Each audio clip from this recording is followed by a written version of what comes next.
Oh yeah, my name is David Keohan, and I got contacted about Féile through Keohan and through some of the organisers over the past 2 or 3 weeks.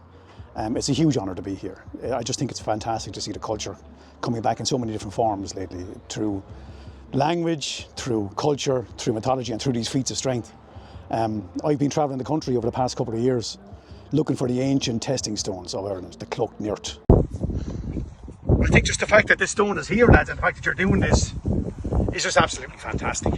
It's amazing, you know. It's a wonderful tradition. It's throughout the whole of Ireland. It goes all the way back to our folklores and our mythologies, and it goes through everything. And the fact that you have one here with a view like this, I mean, this is unbelievable. Stones that were lifted at funeral games, they were lifted as rites of passage.